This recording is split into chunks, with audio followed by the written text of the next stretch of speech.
15 milliards de dollars, c'est la somme colossale que s'apprêtent à investir les plateformes de streaming vidéo dans leurs futures séries et films. Entre Netflix, Disney+, Amazon Prime et Apple TV+, qui sortira vainqueur de la bataille du streaming? Est-ce une bonne nouvelle pour les producteurs? Entretien avec Alex Berger, le producteur exécutif du Bureau des légendes. Au-delà, face à ce rouleau compresseur venu des États-Unis, quelle stratégie pour protéger la création et les diffuseurs français? Débat.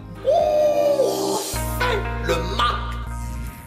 Et bonjour à toutes et à tous, vous regardez On refait le Mac alias ORLM, très heureux de vous retrouver pour notre débat tech hebdomadaire. Merci encore pour votre fidélité, n'hésitez pas à nous soutenir en vous abonnant à notre chaîne YouTube. Pour parler de la bataille du streaming, un producteur français dont la série a été classée par le New York Times parmi les 30 meilleures séries diffusées dans le monde. Elle est même sur le podium. Ça a été 30 meilleures séries depuis 2010. Monsieur Alex Berger, tu m'as dit producteur exécutif du Bureau des légendes, diffusé par Canal+. Monsieur le producteur. Ça va, Alex? Jusque-là, tout va bien. Et toi? Depuis que le succès du Bureau des légendes, tu arrives encore à garder les pieds sur terre ou un peu la grosse tête? Non, quand même. mais déjà, c'était pas le cas avant. Ouais. Mais toi, depuis que tu as ramassé 160 millions d'euros en levée de fonds, comment tu gères? Regarde le studio. Tu as tout est mis dans le studio. L'image, regarde cette qualité. Tu as écrit, je crois, un rapport sur les plateformes de streaming et leur production en 2018. C'est bien ça, Alex. Tu as vraiment en plus d'être un producteur, un homme des médias depuis de nombreuses années, un observateur attentif de ces plateformes-là. Oui, à la demande du CNC, j'ai écrit un rapport en 2018, c'est-à-dire la dernière fois qu'on a eu cette exacte conversation sur les mêmes thèmes. Mais l'émission sera tout à fait différente, parce qu'en préparant sans doute, l'émission, il osait dire que ça a été exactement la même. Ce n'est pas vrai, monsieur Berger. C'est exactement la même. Mais en tout cas, les mêmes, on recommence et c'est super. En mieux. Donc j'ai écrit en effet un rapport parce que l'arrivée à l'époque, et je l'ai écrit entre 2017-2018, à l'époque, l'émergence des plateformes de streaming était incroyablement intéressante pour le marché français, déjà parce que ça a augmenté le marché de manière significative, mais d'autre part, ça allait changer les règles. Et à l'époque, peu de streamers étaient conformes aux règles, c'est-à-dire les règles notamment du droit d'auteur, les règles du CNC, les règles diverses et variées de transparence et de la production indépendante, mais surtout la règle principale qui était la règle de la production indépendante en France, c'est-à-dire que la possibilité pour les producteurs de garder les droits et donc d'avoir un retour sur investissement dans lequel après investir sur d'autres projets. Mais surtout, ce qui était important à l'époque et toujours important aujourd'hui, c'est évidemment, ils sont plus grands que grands, ils sont leaders sur le marché français. Nous, quand on a commencé le Bureau des légendes, n'oublions pas, c'était Canal. Au bout de 3 minutes et 36 secondes, Alex Berger a déjà fait un tunnel. Ouais. On a 1 heure, Alex, on n'est pas en télé, on a tout le temps. Le Alex Berger Show tous les 3 ans, moi, ça me va. On te manquait, c'est ça. Bon, à nos côtés en plateau, un journaliste rédacteur en chef de l'hebdomadaire Challenge et observateur attentif du marché du streaming vidéo, Gilles Fontaine. Bonjour Gilles. Bonjour. Alors on a préparé normalement la couverture de Challenge avec en couverture cette semaine un président, je crois. Ah, un président, oui. Vous voulez que je vous la montre? Ouais. A-t-il déjà plié le match? Bon, ça c'était avant les annonces malheureuses de ce matin. Oui, non, on a quand même un peu senti malheureusement venir le vent venir, et l'Ukraine. On a pu intégrer quand même quelques éléments. Alors on savait pas effectivement que ça tournerait aussi mal, mais voilà, c'est une cover politique, mais je pense qu'on va entendre parler encore de ces sujets-là pendant quelques jours, quelques semaines encore, malheureusement. Alors, on reste dans la tech et on va essayer de penser un peu à autre chose et aux séries. Et un accro aux séries est à tes côtés. Il en présente une quasiment chaque semaine dans les coups de cœur de cette émission. Il s'agit de mon ami Stéphane Zibi de Ionix. Bonjour Stéphane. Bonjour Olivier, bonjour à tous. T'en as plein dans ta besace de séries à nous proposer? J'en ai eu beaucoup en coup de cœur ces derniers temps. J'en ai pris une autre en coup de cœur. On va voir ça. Voilà. Et enfin, un autre accro des séries, il a accompagné le lancement en France des premières séries et films sur iTunes d'Apple. Cet ancien responsable d'Apple qui avance visage masqué, il s'agit bien sûr de Monsieur X. Bonjour Monsieur X. Bonjour Olivier, et tu as bien raison, ce qu'il y a de plus intéressant dans le streaming, c'est les séries qu'on regarde, et moi en ce moment c'est Mr. Robot. C'est une série qui a déjà un peu de temps, mais que j'avais loupé. Parfait pour les geeks et les complotistes comme moi. C'est sous quelle plateforme ça, Mr. Robot ?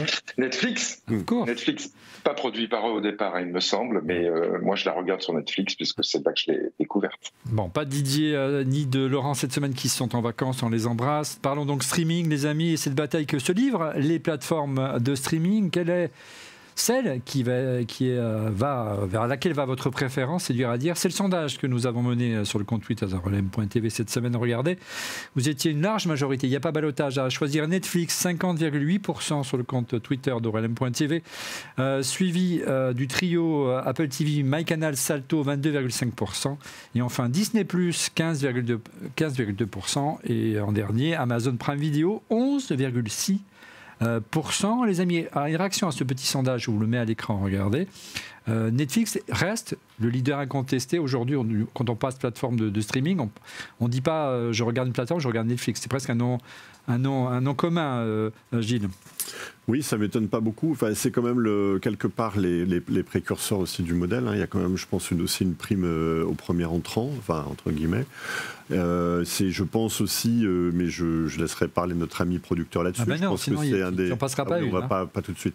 Mais je pense que c'est aussi le plus gros financeur du mondial. Il déverse, je crois, quelques 17 ou 18 milliards de dollars par an, un peu partout dans le monde pour produire ses propres séries, ses propres films. Ceci dit, moi aussi, je suis un gros consommateur de séries, et je trouve que ce qui passe, par exemple sur Prime, aussi de très bonne tenue, quoi. Ouais. On oublie aussi là-dedans peut-être OCS qui est un peu qui porte les qui est à vendre d'après ce que j'ai compris. Qui est à vendre, ouais. Qui a grosse inquiétude, qui porte la production HBO qui est quand même excellente aussi, et HBO qui envisage de se lancer prochainement en Europe et en France notamment. Donc ça va poser un sérieux problème à nos amis d'Orange et de Canal qui portent cette plateforme. Stéphane, avant de donner la parole au professeur Berger. Non, je vais vous dire, moi j'ai voté pour Disney+. Ouais. Parce que j'ai été assez surpris, en tout cas, de voir toute cette qualité, quantité, etc. Et il y a eu, c'est aussi mon coup de cœur, c'est pour ça qu'il est aussi dedans. Mais c'est vrai que je me dis, c'est la plus grosse. Pour moi, c'est une grosse progression. C'était attendu et ils n'ont pas déçu. En moins de 2 ans, on va consacrer un chapitre entier. Vous verrez tout à l'heure à Disney+. Pour conclure, Alex, tu es surpris par ce résultat de sondage ? Non, j'ai l'impression que c'est le résultat aussi des abonnés en France. Donc Netflix, comme disait notre ami réel journaliste, Gilles. Ils sont prime au premier entrant. Ils ont presque 9 millions d'abonnés en France. C'est gigantesque et en effet à un coût subventionné, puisque c'est nous qui payons la bande passante, donc c'est génial. En plus, ouais, c'est génial. Rappelle-moi, toi qui as connu les débuts de Canal, et oui, prime à l'entrant aussi, il a fallu combien d'années pour arriver à ce chiffre-là Pas 9 millions. Ils ne sont jamais arrivés. On est d'accord. Et Canal à 30. Il y avait 15 millions d'abonnés à Canal+ en Europe. Ouais. Entre le Portugal et la Scandinavie. Aujourd'hui, je suis pas à la bonne place pour vous donner les chiffres. Je suis même pas sûr que Canal les donne, mais on a quelques chiffres. Ce qui est important, c'est en France, le leader est de loin Netflix en termes de quantité d'abonnés, évidemment, de quantité de production développée et de production produite. Et donc, ouais, c'est un poids énorme. Après, on a tous une focale sur ce qu'on a envie de voir ou pas, ce que ça nous parle ou pas. En tout cas, je suis très heureux qu'il y ait autant de productions françaises. Je regrette, Monsieur X, que OCS ait été aussi, on va dire, timide au moment où elle avait toute la place pour l'être moins. Et je regrette que certaines personnes qui étaient vraiment aux manettes n'aient pas vu vraiment la position extraordinaire que OCS avait. On est d'accord. Voilà, on verra ce que ça donne. Monsieur X, donc on ne peut pas dire qui c'est, mais effectivement, on est d'accord avec toi. On n'en dira pas plus. Voilà. Alors, on va enchaîner. Je regrette qu'il n'y ait pas de gros champions français. C'est toujours pareil, c'est tout. Mais on va en parler justement, et c'est pour ça que tu es avec nous. On va faire une longue interview de toi tout à l'heure. On va parler justement des champions français. Donc il n'y a pas de ballottage, vous l'aurez compris, c'est Netflix, le pionnier du streaming, que vous publicitez largement, mais vous allez voir que ce leadership, il est quelque peu contesté.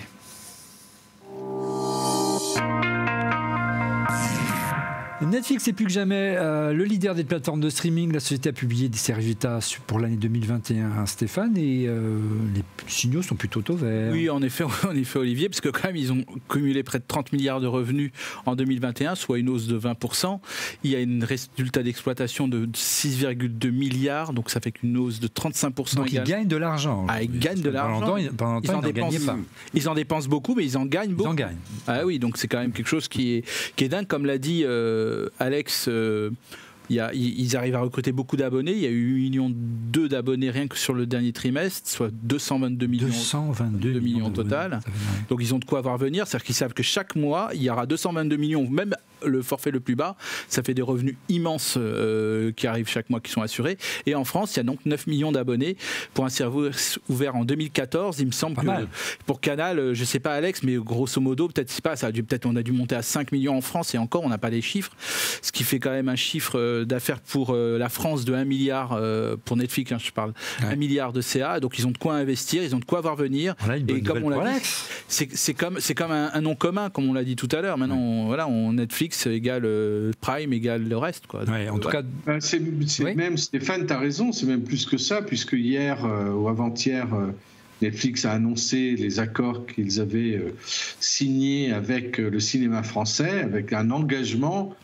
Là où Canal essaye de toujours continuer à avoir, puisque statutairement ils sont obligés de soutenir le cinéma français, Netflix s'engage à 40 millions cette année, 45 millions l'année prochaine. Donc clairement, le leader en France est en train de changer. Oui, ce que je trouve intéressant aussi, c'est que Netflix a réussi en quelques années, en l'occurrence en 7-8 ans, à changer aussi son image. Ils sont arrivés un petit peu, on leur a un peu jeté des pierres au départ. Ils étaient très, très mal vus par, je pense, un peu l'ensemble du PAF.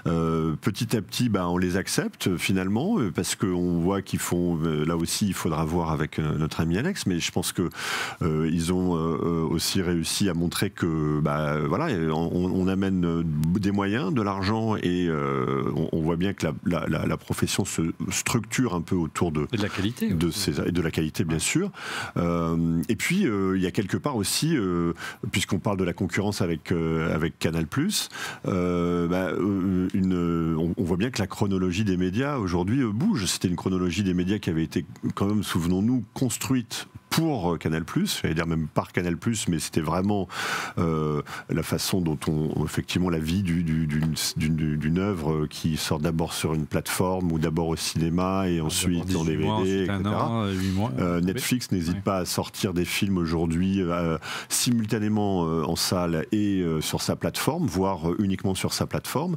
Ça aussi, là c'est au niveau mondial, pas seulement au niveau français, mais c'est peut-être aussi je pense, le côté un petit peu positif de l'arrivée de Netflix. Et au-delà, les années 2020 et 2021 furent vraiment des années records pour Netflix, et le tout, Monsieur X, boosté par le confinement, par les confinements successifs. Ça aussi, ça a beaucoup aidé les plateformes de streaming, Monsieur X. Alors officiellement, les gens, ne regardent pas Netflix pendant leur journée de travail, mais il y a eu quand même deux phénomènes qu'on a pu observer. C'est pas uniquement en France, c'est que effectivement, confinement faisant, tout le monde avait pas du temps à perdre, mais du temps où il fallait s'occuper. Le streaming a explosé comme ça, et pas qu'une seule offre, plusieurs offres. Et puis on pensait qu'il y aurait un certain retour à la normale, et le retour à la normale, il se fait pas. Aujourd'hui, Netflix, non seulement domine le marché du streaming, mais a remplacé dans nos habitudes des Français du temps qui passait sur les réseaux sociaux, par exemple, et puis du temps qui passait en famille. Donc la guerre du streaming, c'est avant tout la guerre en famille aujourd'hui, parce qu'on regarde trop Netflix, on dort pas assez, et le matin, on est grognon. Mais tu vois, c'est un peu caricatural, mais ça montre, d'un point de vue des habitudes qu'on a apprises avec le confinement, ce qui se passe au cœur des foyers français. C'est devenu un passe-temps central. On en est là aujourd'hui. Stéphane. Mais c'est vrai qu'ils ont le plus gros catalogue, ils ont l'interface utilisateur est simple, intuitif, leur compression est nickel. Très très fort de Netflix, ça, Alex. Leur interface, elle est vraiment remarquable. Bah oui, c'est super intuitif. Ils ont une compression. Vous êtes dans un train et vous arrivez à choper un peu de quelques barres de sur le portable ou whatever. Et ça c'est nickel. Donc c'est vrai. Ce qui en plus est là où c'est vraiment formidable. En France, en 2021, faut savoir que Netflix, c'est plus de 25 contenus originaux. Donc c'est énormément de volume. 25, ou peut-être 27, je ne sais plus. En tout cas, c'est énormément de contenu, énormément de produits. Et ça, c'est très important. C'est plus de 150 millions d'euros d'investissement en France à eux seuls. Mais surtout, ce que je veux dire, Monsieur X, c'est que les choses ont changé. Et ce qui était, il y a même à peine 5 ans, 6 ans, allez, on va dire une petite 7 ans, c'est le leader en France. Il y avait 2 trucs qui étaient systématiques: sport, foot et cinéma. Aujourd'hui, le cinéma n'est plus leader sur quoi que ce soit. Et d'ailleurs, Netflix, aujourd'hui, propose aux États-Unis, et c'est leur objectif, 52 films par an, c'est-à-dire un film par semaine original, et 52 en dehors des États-Unis. Donc, ils vont avoir 104 films par an, le reste du monde faisant 52, et 52 depuis les États-Unis. C'est colossal, c'est juste colossal. Et c'est vrai, ça change nos habitudes, c'est un changement de paradigme, encore une fois, très profond. En 2018, on parlait du potentiel de ce changement de paradigme. Ils sont leaders maintenant de loin sur le marché du premium, ou en tout cas de la SVOD, mais devant tout le monde. Et ça, c'est formidable. C'est aussi formidable parce que ça entraîne Disney, HBO Max, qui va arriver, etc. Enfin, tous les autres qui arrivent. Ce qui est paradoxal, et Gilles, peut-être tu peux rebondir malgré ces excellents résultats, et c'est vrai, tout ce que tu as décrit, c'est une vraie machine de guerre, une remarquable machine de guerre Netflix. Il y a un gros mais, c'est ce qu'on mettait en titre tout à l'heure. Wall Street a sanctionné Netflix, qui a perdu près de 20% de sa valeur le jour de la présentation de ses résultats. Concrètement, pourquoi Alors, il y a d'abord un phénomène qui ne concerne pas seulement Netflix, mais il y avait quand même une espèce de survalorisation des valeurs tech après cette crise sanitaire. Une sorte de bulle. Une sorte de bulle, voilà, qui ne dit pas vraiment son nom, mais Netflix a un peu déclenché le mouvement. C'est-à-dire que dans la foulée, y compris Apple d'ailleurs, a lourdement chuté. Voilà, il y avait des prises de bénéfices importantes. Tout le monde a vendu. Un peu, tout le monde a vendu au même moment. Voilà. Alors, pour ce qui concerne Netflix, il y a des petites inquiétudes, même si les résultats sont excellents, sur le futur. C'est-à-dire qu'on s'est habitué effectivement à des croissances absolument phénoménales de la plateforme un peu partout à travers le monde, pas seulement en France. L'ouverture de pays, je pense qu'ils sont à peu près partout dans le monde aujourd'hui. Et on voit qu'on atteint aujourd'hui, peut-être pas un plafond, mais en tout cas un palier. Et ça inquiète. Ou un plateau. Ou un plateau, voilà. Et ça inquiète effectivement les investisseurs parce que voilà, on l'a dit, c'est des moyens énormes, c'est-à-dire que pour maintenir ce niveau de qualité, à la fois dans la production, mais aussi dans le perfectionnement de l'outil, hein, c'est pas juste c'est beaucoup de production cinématographique, mais c'est aussi un outil et des algorithmes extrêmement puissants. Il va falloir on peut pas juste augmenter tout le jour simplement le prix de l'abonnement, hein, ce que Netflix a fait régulièrement depuis son arrivée. Je pense qu'ils étaient en dessous de 10 € quand ils se sont lancés en France. Au niveau de Disney maintenant. Aujourd'hui, ils sont plutôt autour de entre 13 et 15 €, enfin selon les formules. Si on veut la 4K, si on veut le Dolby, etc. Voilà. Et donc il va falloir qu'ils se réinventent. Ceci dit, c'est un peu le problème de toutes les plateformes. On voit Spotify aujourd'hui aussi alors est-ce qu'un jour les deux plateformes vont se rejoindre et produire un peu les mêmes types d'offres? C'est possible, hein, comme Netflix Apple, aille vers la vidéo. Exactement. Ouais. Et puis et quand même, je voudrais juste ajouter quelque chose. Tout le monde est un peu. Il y a une différenciation, hein, vraiment, entre Apple TV+, qui est très curated, c'est-à-dire ils sont vraiment dans une gestion profonde de ce qu'ils veulent voir. C'est très compliqué. Ils sont un peu les derniers entrants. HBO Max se réinvente puisque c'est plus les mêmes actionnaires. C'est plus du tout la même donne. C'est pas HBO. HBO Max, c'est un mélange entre Cinemax et etc. Et quand Discovery va reprendre, ça va encore être autre chose. Enfin, Discovery a repris. Ils sont tous comme Amazon a inventé maintenant la AVOD, c'est-à-dire en se disant, tiens, on va peut-être faire 4,99 en rajoutant de la pub, comme ça, on va recruter plus, moins cher certes, mais on va combler avec le delta entre ce qu'on va gagner en pub, etc. C'est intéressant. Canal a fait ça il y a 15 ans ou 20 ans quand il mettait une marque de café avant les premières diffusions de cinéma. Aujourd'hui, ça passe quand même un peu moins bien. L'idée, c'est quel est le seuil? C'est un peu comme pour le foot en France. Pour regarder le foot, on a besoin au moins, si on est vraiment un grand fan, de regarder avec au moins 3 abonnements différents.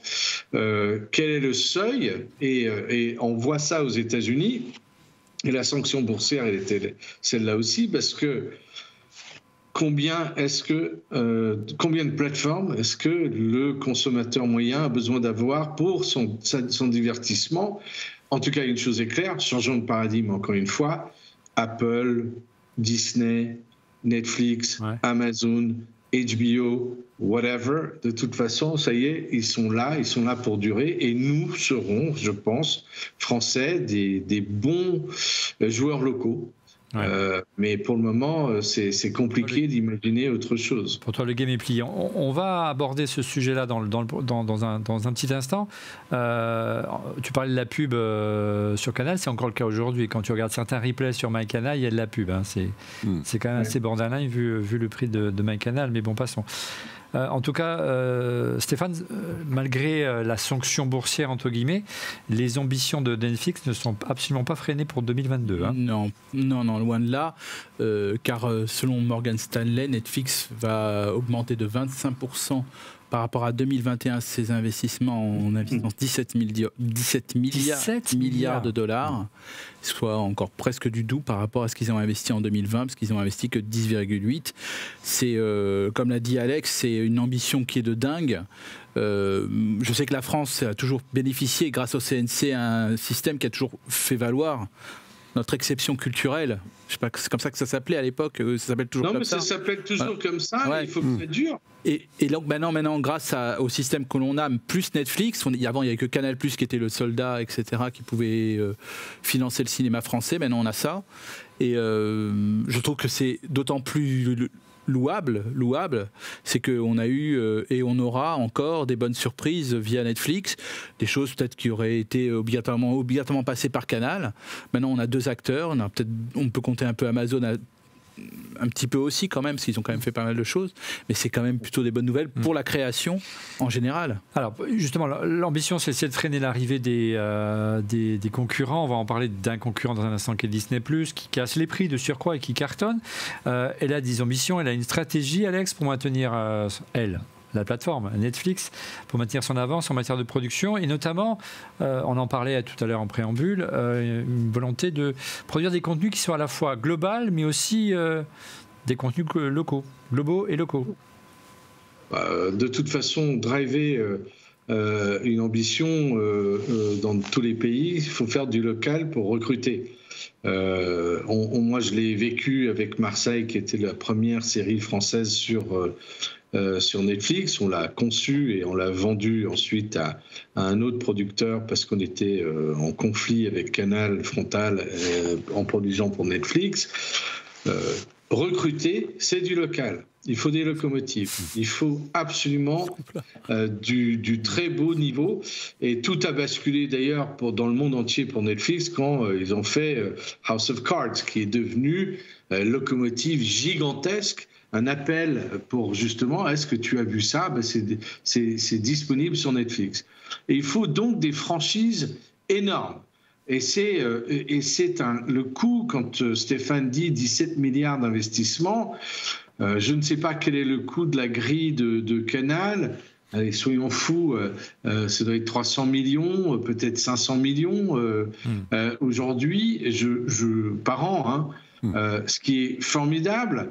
Et en même temps, en face, il y a autant d'argent x5. C'est-à-dire que il faut juste un succès. Encore une fois, là, aujourd'hui, mon coup de cœur, c'est chez Amazon. Totem, c'est sublime, c'est vachement bien. C'est quelque chose qui attire énormément de monde. Une franchise permet de vivre très longtemps. Et donc Netflix en a, ils en ont quand même quelques-uns, au-delà de ce qu'ils font comme Emily in Paris, etc., très critiqué en France, mais qui a un appel d'air gigantesque d'abonnements. Donc évidemment Disney fait la même chose, et voilà, la comédie avec Eric Judor, dont je ne me rappelle pas le nom, est absolument un driver. Donc c'est vraiment intéressant de voir le business model. C'est-à-dire que pour TF1 ou M6, le business model, c'est remplir le temps entre deux spots de pub, voilà. Le temps de cerveau, le temps de minutes de cerveau disponible. Et pour les streamers, c'est justement exactement ça. C'est la pub, c'est les contenus. Des documentaires, des films, des séries. Et puis, le coup de génie d'Amazon Prime, c'est le foot. Ouais, on va en parler du foot tout à l'heure. Et le foot, c'est évidemment en Europe et dans la plupart du monde, vraiment un driver gigantesque. Gilles, tu voulais réagir? Oui, non, c'est juste, moi ce qui me fascine, c'est que effectivement c'est du contenu à la fois global avec ces grandes franchises, effectivement, du contenu local. On a cité Marseille et j'ai cru comprendre que bon, ça avait été un flop en France, hein, Marseille, tout le monde mais que par contre, il y a certains pays, notamment au Mexique, je crois que c'est le Mexique, où la série a cartonné, mais c'était vraiment numéro 1 pendant des semaines, et je pense que c'est un petit peu pareil en France. On va aller regarder des séries produites en Espagne ou qui sont pas forcément très vues, Casa de Papel, ou d'autres, hein, maintenant il y en a même d'autres, parce que ça, c'est pour le coup, c'est la grosse franchise, mais d'autres, c'est un bel exemple. Et en fait c'est assez étrange parce que le contenu local n'est pas forcément destiné à atteindre une cible locale, et puis autre chose, et ça c'est peut-être le côté un peu négatif, et je ne sais pas ce qu'en pense le producteur de série, mais moi ce qui me fait un peu peur, c'est qu'il y a une espèce d'uniformisation en fait un peu des productions, parce que Netflix dans ses scénarios impose quand même un certain nombre de choses, impose des choses et en interdit d'autres. Donc comme Apple, hein. Mais toutes les Monsieur le producteur exécutif. Ouais, c'est très important de dire ça, parce qu'il y a des plateformes qui font autre chose. Il y a des plateformes qui vendent du matériel informatique, donc ils sont extrêmement sensibles sur des choses. Tu parles de qui, là? Il y a une plateforme qui vend des bouquins, ou d'ailleurs qui vendent de tout, et ils sont très sensibles parce qu'ils font très attention à ne pas gâcher une ligne, ou qui vendent des serveurs farm, etc. Mais ce qui est vraiment important, Gilles, dans ce que tu dis, c'est l'espèce de plafond de verre qui a sauté, parce que Casa de Papel, c'est espagnol, Lupin, français, et tout d'un coup, l'idée qu'il y a une existence d'histoires que l'on peut raconter, qui sont aussi exigeants, aussi intéressants et qui peuvent avoir un intérêt, alors sur le marché numéro 1, selon les plateformes, c'est-à-dire les États-Unis, c'est extraordinaire. Ouais. Donc oui, c'est à la fois parfois un peu, voilà, il faut que ça rentre dans les forces codines de ce qu'on a comme idée, mais toutes les chaînes et toutes les plateformes ont évidemment cette espèce de conformité. On a des idées, nous plateformes, et on va adapter ces idées à ce que notre diffuseur, distributeur-diffuseur, plateforme a ou pense être notre clientèle. Et c'est vraiment intéressant. Il y a des échecs pendant des années, parce que Amazon, en arrivant, disait, c'est les jeunes. Et puis tout d'un coup, il y a des choses magnifiques comme Mixed qui arrivent, ou d'autres choses qui deviennent très quali, et tout d'un coup, ils s'aperçoivent que c'est pas juste des jeunes adultes, c'est autrement. Là où Netflix a creusé, parce que en effet, la personne qui achetait traditionnellement et l'âge moyen de Canal, c'était plus de 50 ans. C'est papa, en gros, qui achète l'abonnement, etc. Ah oui. Mais pour ce qui concerne Netflix, 9,99, on est 5 potes, c'est pas cher. Et donc, et ça a été un espèce d'énorme choc dans le marché d'appeler justement ces jeunes adultes, et ils ont été très malins. Car les programmes qui, pour la plupart, n'étaient pas forcément ce qu'on avait envie de voir, mais il y avait tellement, le catalogue était tellement profond que voilà, ça a fait la différence très très vite finalement.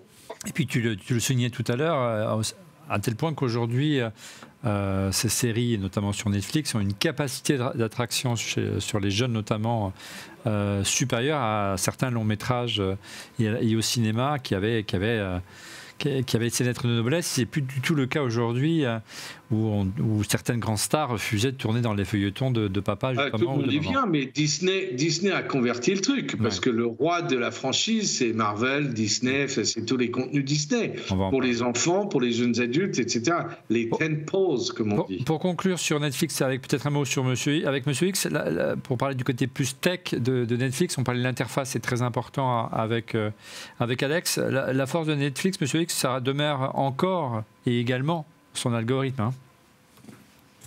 C'est 3 choses, et Alex en a cité au moins 2. L'interface, mais moi je réinsiste dessus.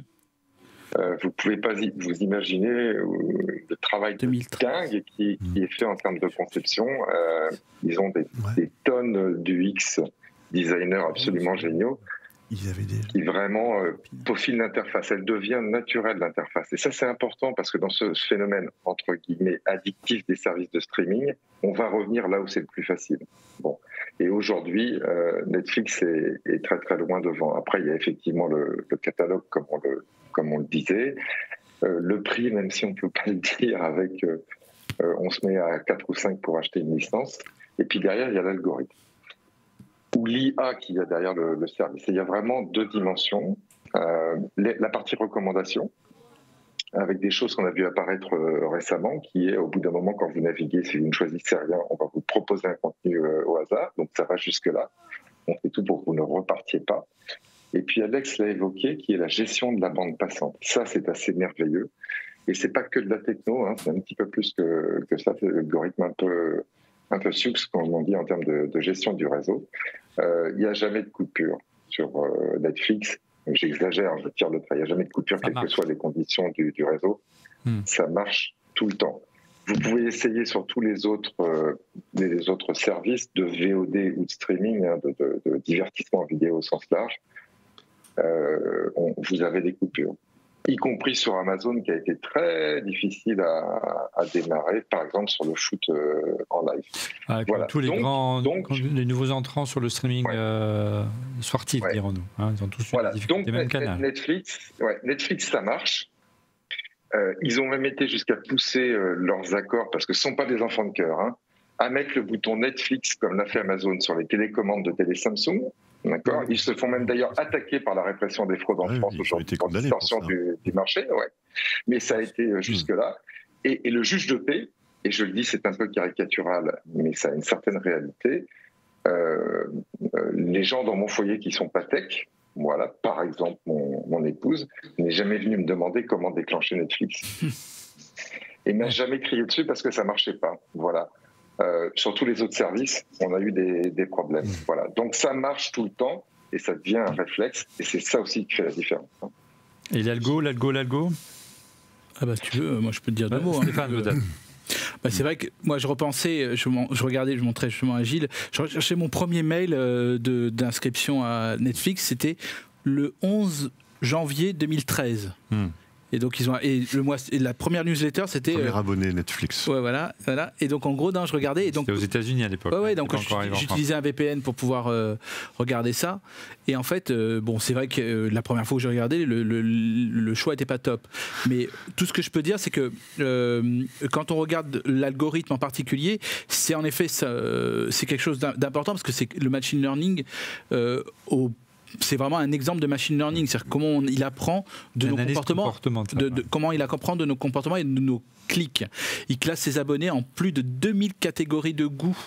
Il regarde l'heure à laquelle on regarde nos séries, le temps de lecture, pour montrer un peu le niveau de précision qu'ils ont. Et au-delà, ça les aide à concevoir, j'imagine, d'autres contenus. Bien évidemment. C'est vraiment oui, et ils ont aussi dans l'algorithme, quand vous regardez un film, ils vont vous proposer, alors ensuite ça dépend de l'écran, mais admettons, ils vous proposent, si vous aimez ça, vous avez regardé ça, vous allez aimer ça, et ils vont vous proposer 4 films. 4 qui sont un peu dans le même registre, et puis donc par exemple 4 thrillers, et puis un film d'amour brésilien, qui n'a rien à voir avec la choucroute, mais en se disant c'est aléatoire, on teste. Il y a quand même une possibilité de vous ouvrir sur autre chose. On n'est pas fermé dans un univers. Ça, c'est pas le cas d'autres, forcément d'autres plateformes. Moi, ce qui me rend fou, il y a un truc, les gars. Oui, il y a un truc de dingue qui a tout changé. Ça s'appelle le binge. Ah oui. Moi, j'ai lancé le Bureau des légendes en linéaire. C'était les lundis, il y avait 2 épisodes par soir à 20h50. Il fallait regarder les 2 et etc. La 2e saison, c'était déjà le binge. Et ça change tout. Parce que non seulement l'idée du génie, on va pusher du contenu. C'est-à-dire que, voilà, je vais faire en sorte, comme disait Monsieur X, il faut que j'envoie à mon patron le fait que je vais être en retard demain matin parce que je viens de me manger 7 heures d'affilée d'une série. Et en plus, ça change tout. Pourquoi ? Parce que la manière dont on consomme, donc en boulimie, change beaucoup de choses. Le temps est compressé et la manière dont on écrit les séries, les films, les séries documentaires a changé. C'est-à-dire qu'on est dans une arche qui doit être en cliffhanger chaque épisode. On ne peut même pas réfléchir autrement parce que vite, j'en veux plus. Donc ça, fondamentalement, quand on regarde à ce que ça fait, en gros, quand on en parlait en 2018, j'avais déjà évoqué ça, mais dans le côté purement business, ça a changé énormément de choses aussi. L'arrivée a changé radicalement le marché français et pas juste sur ces aspects de consommation. Merci, monsieur. Vous avez compris qu'on a été très complet sur Netflix. On a essayé d'être un peu plus succinct sur les autres plateformes parce qu'on n'a pas une demi-heure pour la plateforme, malheureusement. On enchaîne avec une rubrique phare de cette émission. Il s'agit bien sûr du Busiomètre. Le Busiomètre, ce sont les actus rumeurs qui ont le plus buzzé sur la planète Apple et sur le site Mac Forever. Et comme notre ami Didier Poulicani est en vacances cette semaine, c'est moi qui m'y colle, mais il m'a quand même envoyé son buzo, donc je vous le livre tel quel. Première info, ou plutôt rumeur, l'année du Mac 2022 serait l'année du Mac selon les leakers en forme en ce moment. Apple arrive en termes de son processus de remplacement de ses ordinateurs sous pouce Intel au profit de la puce Apple Silicon avec le fameux Apple Event qu'on attend le 8 mars prochain. Soyez au rendez-vous, nous serons en direct le 8 mars à partir de 18h30 si je ne me plante pas dans le décalage horaire avec Cupertino. Le célèbre leaker de Bloomberg, Mark Gurman, nous prévient de la première annonce d'au moins un Mac accompagné de l'iPhone SE 5G cette année et d'un nouvel iPad Air. Est-ce qu'on aura droit également à un MacBook Air M2 tout en couleur, tant leaké ces derniers mois, et cette annonce ne serait que le début vraiment d'un vrai rouleau compresseur autour du Mac, avec l'arrivée annoncée des Mac M2 et le développement probable de puces M1 Max encore plus puissantes. La liste des Mac étendus est longue, jugez plutôt. MacBook Air, on attend en plus du MacBook Air un Mac Mini avec une puce M1 Pro, un Mac Mini avec une puce M2, un MacBook Pro 13 pouces avec une puce M2, un iMac 24 pouces avec une puce M2, un iMac Pro avec une puce M1 Pro et M1 Max, et enfin un Mac Pro avec une taille réduite de moitié et une puce M1 Max améliorée. Rendez-vous le 8 mars à partir de 18h30 dans On refait le Mac. Nous serons en direct pour commenter les annonces d'Apple. Deuxième info, et plutôt, oui c'est une info, c'est pas une rumeur, c'est les AirTags, vous savez, la vie privée, pointés du doigt car ils étaient utilisés notamment par le comité obscur de la force pour vous surveiller, à savoir si vous quittiez votre appartement pour pouvoir vous dilapider vos biens ou vous suivre en voiture et vous carjacker. Les mesures annoncées par Apple pour empêcher justement le pistage avec un AirTag arrivent avec la dernière bêta d'iOS 15.4, 2 changements majeurs. Lors de l'appairage, il est clairement explicité que l'usage d'un AirTag pour suivre une personne sans son consentement est interdit et puni par la loi, en plus du fait que l'AirTag est désigné pour être détecté dans de telles circonstances. De plus, vous ne pourrez plus empêcher l'iPhone de vous signaler la présence d'un AirTag non reconnu près de vous. Enfin, les notifications et la gestion de celles-ci, notamment quand l'objet à proximité, sont des AirPods.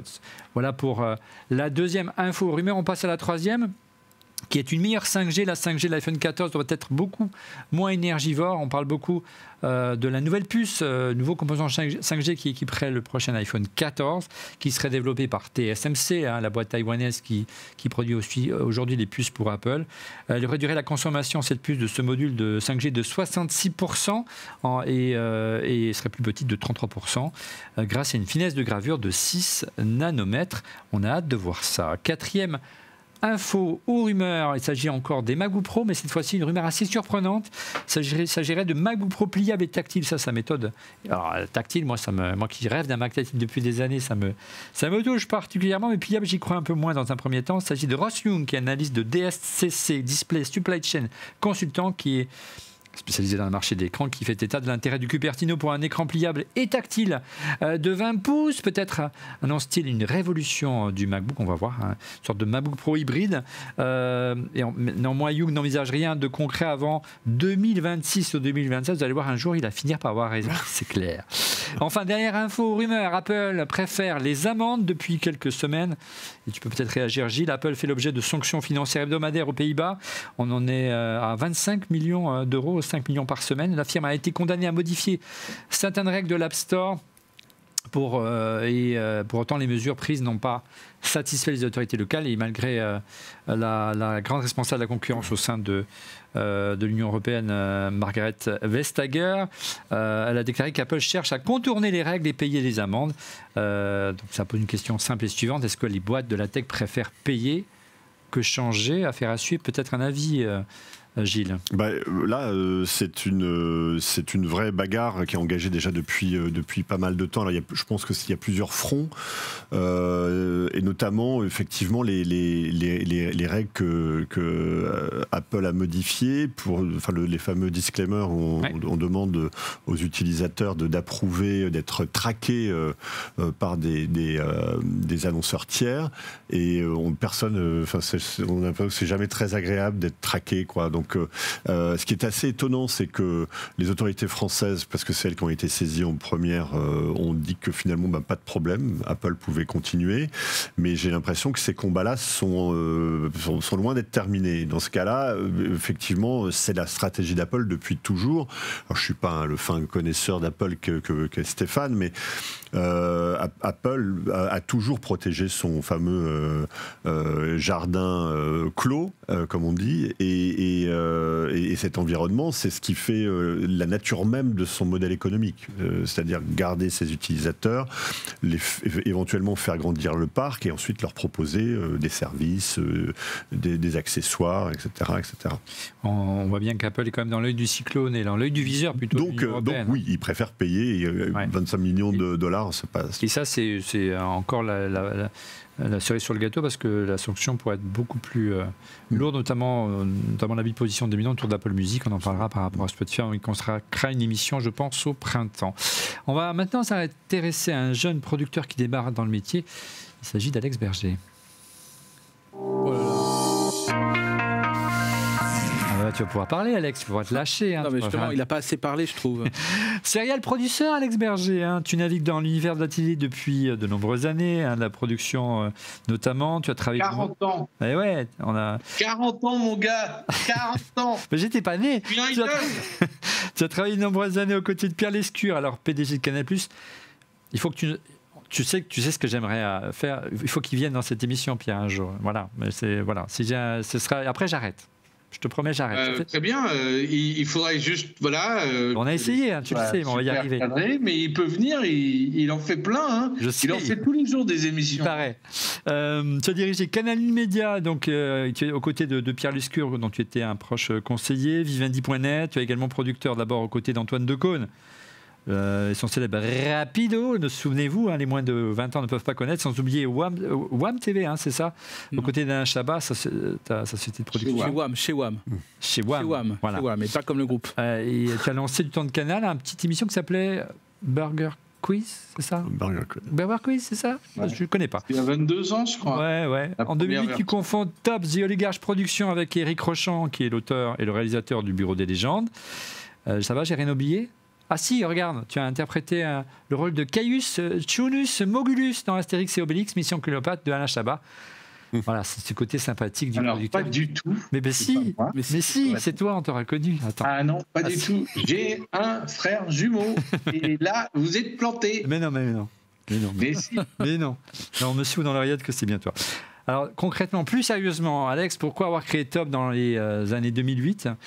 Tu sentais déjà, alors que Netflix était encore qu'un vidéoclub par correspondance, que les séries TV, du moins aux États-Unis, allaient prendre de plus en plus de place, prendre une toute autre dimension dans les années qui allaient suivre? Oui, comme j'ai déjà expliqué à de nombreuses reprises, il y a eu aussi un changement. Les HBO sous Chris Albrecht à l'époque avaient réinventé une exigence, une qualité dans la créativité absolument unique.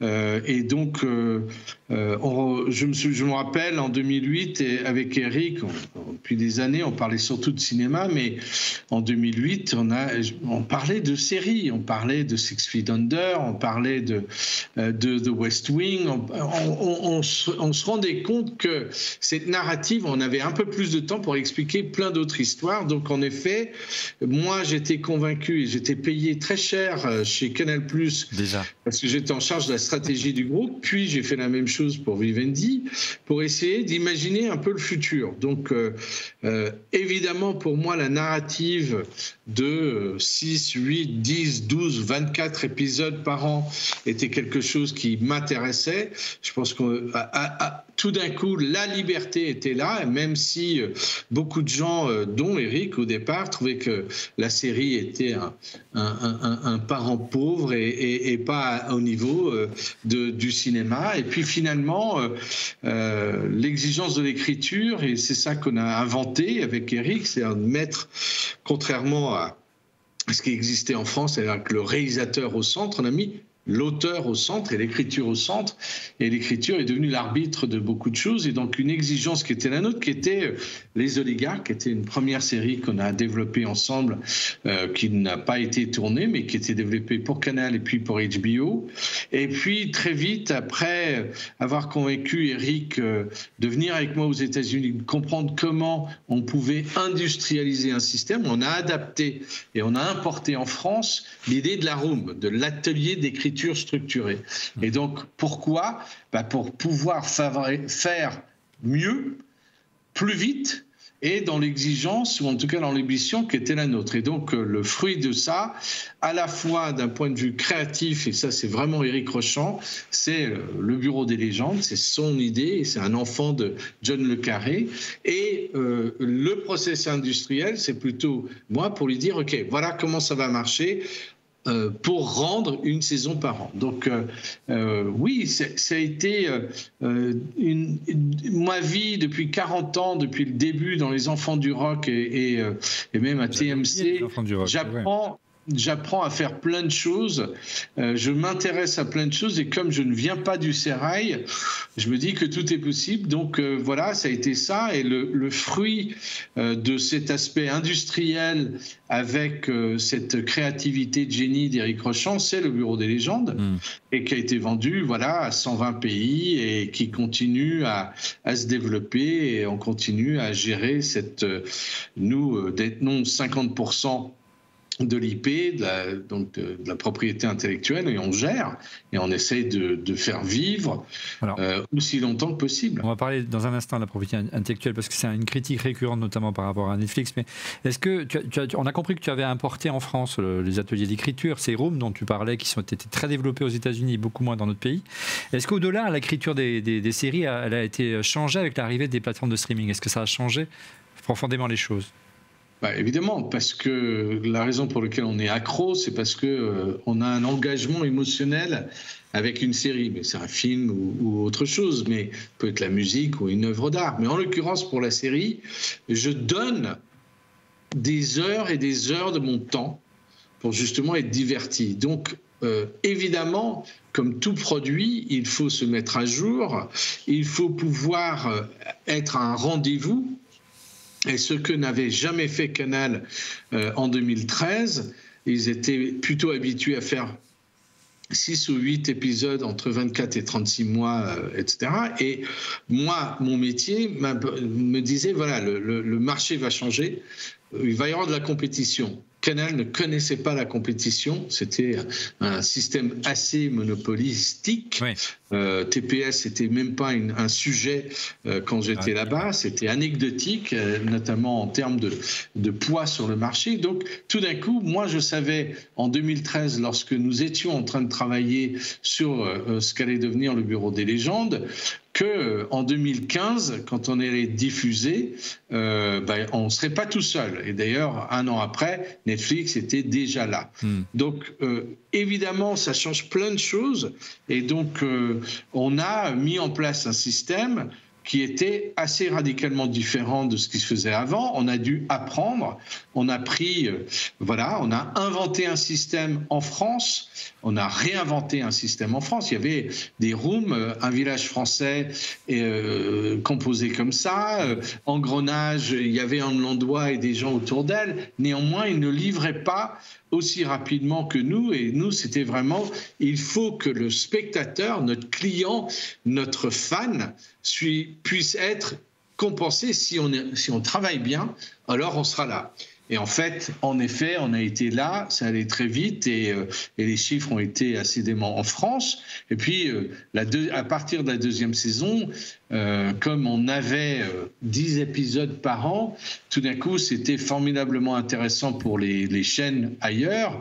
Et très clairement, la France est de loin pas le premier diffuseur du Bureau des légendes. À tel point que tu me disais, lorsque on a eu l'occasion d'en discuter par ailleurs, pour Éric Rochant, c'était difficile de suivre la cadence, quoi. Il y a un moment où il souffle un peu. C'est très hardcore. 11 mois et une semaine, la tête dans le guidon.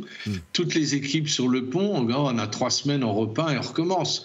Et nous, l'écriture dirigée par Éric, avec la dizaine d'auteurs autour de lui était évidemment exténuant. Donc, à partir de la saison 3, il a dit « j'arrête ».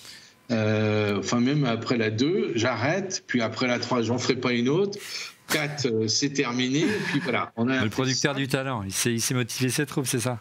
Non, mais c'est aussi parce qu'il était important pour nous de vraiment prouver notre preuve de concept était très important. Et donc, voilà, c'était important pour lui. Une série, c'est 5 saisons. Voilà.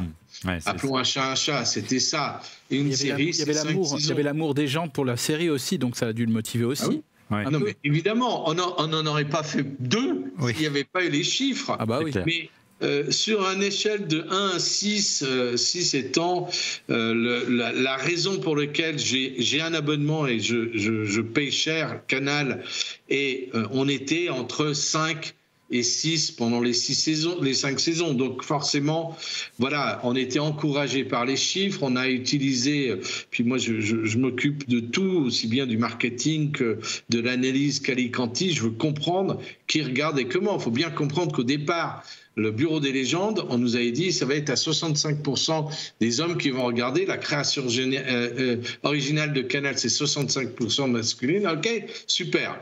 À la fin de la saison 1, on est à 51% de femmes qui regardent. Donc, les analyses sont super importantes et puis ça change la manière dont on fait les choses. Et puis, l'idée de pouvoir passer de linéaire en saison 1 en stream, binge sur MyCanal en saison 2 a tout changé. Et donc, c'est vrai que là aussi, l'industrialisation, la fabrication a totalement changé. Et donc, les règles. Et là, le point le plus important aujourd'hui en France, c'est au moins de pouvoir jouer avec les règles qui sont les nôtres. Et Stéphane parlait de notre système, l'exception culturelle est fondamentale, c'est-à-dire qu'on doit pouvoir faire non seulement des choses en français, mais on doit pouvoir investir, ce qui est toujours le problème en France, on est sous-investi dans plein de domaines, en tout cas dans le cinéma, on était plutôt, ce système virtuel est formidable, et donc il faut pouvoir le transférer. Et vous voulez commercer en France, vous passez dans les systèmes français. Alors maintenant, on a le décret SMAD, qui permet justement les quotas et préserver la production indépendante. Mais c'est vrai qu'un nouvel entrant en France dit bah voilà, moi je vous achète les droits de votre série à vie et je prends tout. Alors ça c'est important. C'est pas très motivant pour certains, mais bon voilà, s'ils payent bien, s'ils payent les mêmes prix qu'ils payent aux États-Unis, je prends. Mais ils ne le font pas. Hein. Donc là, tu pointes du doigt la politique de Netflix qui concerne l'achat des droits des œuvres audiovisuelles. C'est bien ça. En résumé, pour simplifier, une série produite par Netflix. Dans le temps, c'est pas juste un droit dans le temps, donc ils veulent 10 ans minimum. Donc elle détient les droits d'auteurs, acteurs et réalisateurs qui en sont quelque part dépossédés. Et chaque fois qu'il y a une rediffusion, ils ne touchent rien. C'est ça ? Oui, mais bon. Moi, si on s'entend sur un prix au départ, c'est super. C'est pas le sujet. Le sujet, c'est de dire quand je vais, lever du capital, comme tu le fais avec tes 150 millions d'euros, quand moi je vais lever du capital pour développer plus, les investisseurs vont se dire ah oui, il y a quand même 50 ou 55% du catalogue pour son actif. Ouais. Donc, ça, c'est très important. Les Américains, les studios gardent tout parce que c'est la valeur de l'actif. On parle de le cours de bourse. La valeur de l'actif, c'est ce qu'ils possèdent. Ils possèdent énormément de propriétés intellectuelles. Donc, il est important, dans la protection que nous avons en Europe, de garder un maximum ça. C'est quelque chose de fondamental. Et en effet, pour vous donner une proportion, la saison 5 du Bureau des légendes, c'est 25 millions d'euros de budget. Ça va être ma question. La saison 1, c'était 15. Donc voilà, aujourd'hui, je pense que à qualité égale et pour 10 épisodes, on est plutôt vers 30, voire 35. Donc en classe, si on te comprend bien, tu n'es pas forcément inquiet de l'émergence de ces grandes plateformes américaines. Au contraire, c'est plutôt pour toi, à condition que les règles demeurent, plutôt une bonne nouvelle et un frein à la création d'œuvres françaises. Non, mais c'est excellent. Voilà, le marché a été multiplié par 10, donc on ne va pas se plaindre. Tu travailles, toi, aujourd'hui où tu en es, toi, à titre personnel, si tu peux en parler? Est-ce que tu collabores avec ces plateformes américaines, notamment? Toutes. Quasi toutes. C'est-à-dire? Oui, nous développons pour les chaînes traditionnelles françaises, Canal, et pour les plateformes, non seulement en France, mais aussi ailleurs. On parlait d'une version américaine du bureau des légendes? C'est plausible. Bon, c'est déjà plus que Tim Cook, la manière dont tu réponds. Concrètement, tu parlais de Canal.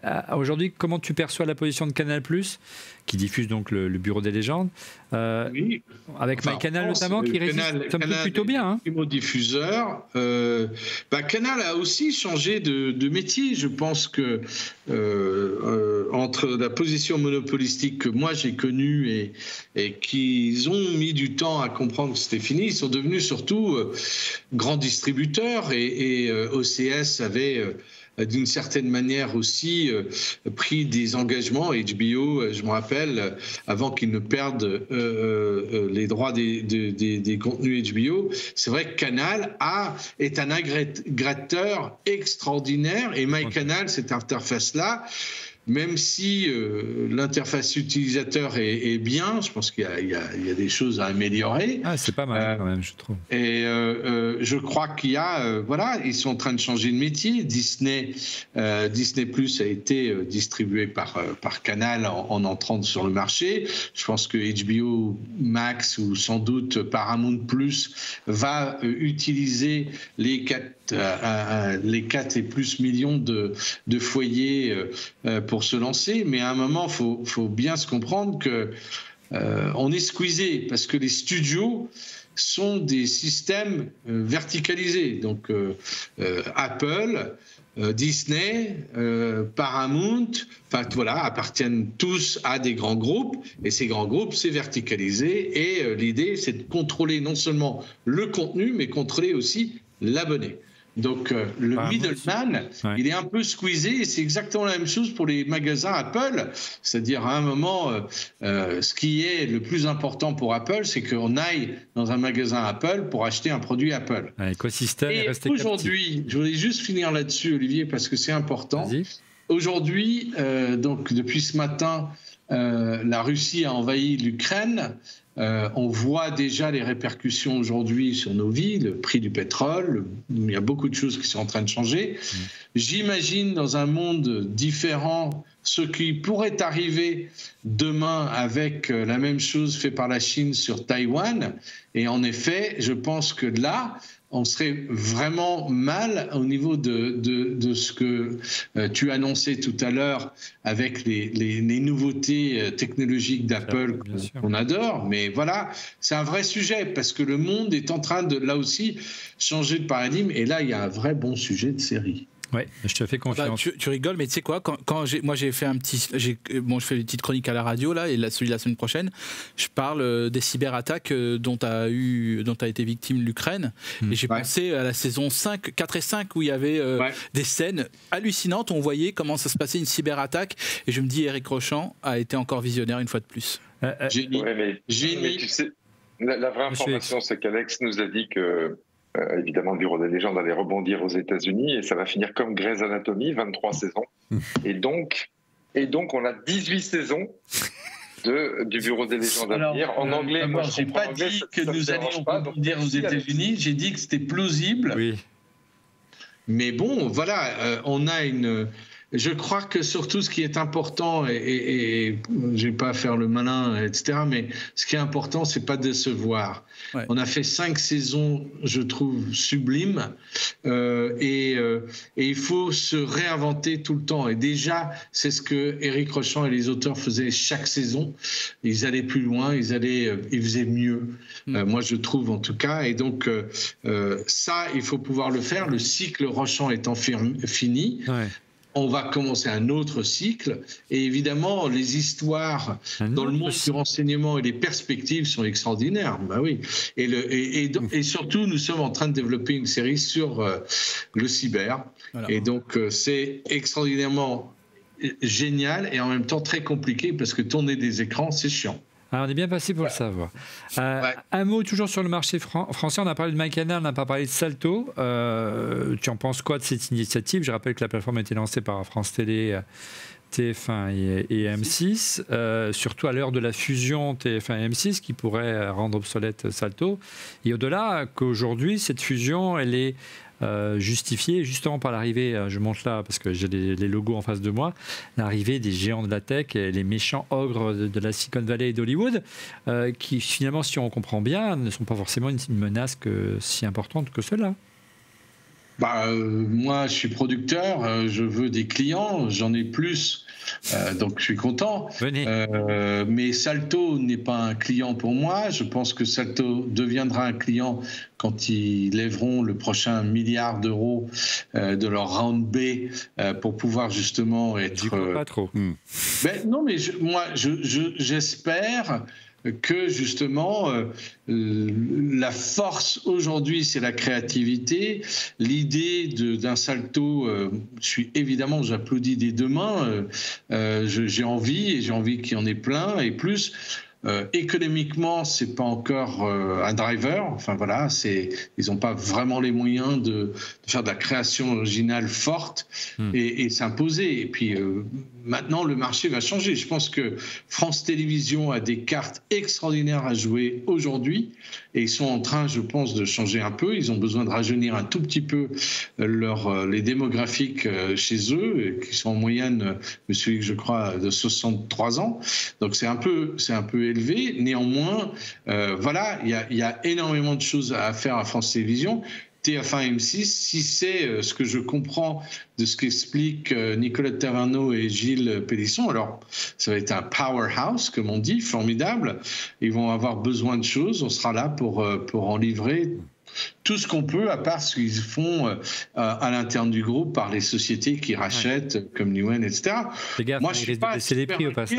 Je suis inquiet pour les distributeurs. C'est vrai que je suis inquiet pour des trucs qui sont pour moi des non-boîtes. Molotov, pour moi, je comprends toujours pas l'intérêt de Molotov, sauf si j'habite à Buenos Aires et que j'ai envie de voir des choses. Je vois pas l'intérêt. Et d'ailleurs, l'interface utilisateur est terrible et la compression est probablement la moins bien que j'ai vue. Alors c'est peut-être juste bien l'interface par contre, mais on n'est pas forcément d'accord sur ce sujet.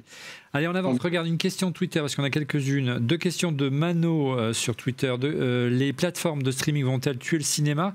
Et comment les plateformes de streaming, Netflix en tête, ont-elles réussi à s'imposer en quelques années seulement comme des acteurs incontournables du cinéma mondial? On parlait du chronologie des médias à l'instant avec toi. Elle vient d'être revue. Gilles, on peut peut-être dire un petit mot. Aujourd'hui, le cinéma n'est pas forcément en danger, et plutôt bien protégé, puisque Netflix va mettre la main à la poche, on l'a dit tout à l'heure. Quand on a commencé à inventer, quand on a commencé à parler d'écriture, on a dit que c'était horrible parce qu'on allait tous perdre la mémoire, ce qui n'est pas complètement faux d'ailleurs. Après, quand la télé est arrivée, ça devait tuer la radio. Le cinéma, ça devait tuer le cinéma aussi. Je pense que le cinéma a pas mal souffert dernièrement, plus à cause de peut-être la crainte aussi des habitués des salles obscures d'aller dans des endroits confinés. Moi, je pense que l'expérience, je le dis sincèrement, l'expérience qu'on a dans une salle de ciné aujourd'hui sur un écran n'est pas du tout la même. Bien sûr. Que aussi grand soit l'écran dans son salon, on n'aura jamais la même sensation, et je pense que la même immersion. Voilà. Et Netflix vise aussi. Vous savez, c'est comme Amazon qui ouvre aujourd'hui des magasins en dur. Ça ne m'étonnerait pas que Netflix rachète des réseaux de salles de cinéma aux États-Unis ou ailleurs. Amazon le fait, et Netflix le fait. À Los Angeles, ils achètent des salles. Et puis, de toute façon, acheter MGM, donc des catalogues entiers. Amazon a racheté. Évidemment, c'est la même chose. Mais je pense que, Gilles, ce que tu dis est très important parce que on est en train de changer le spectacle commun du cinéma. C'est-à-dire que le driver, c'est pas forcément les films d'auteur, c'est compliqué à rentabiliser, mais il les faut. On fait plus de 200 films en France par an.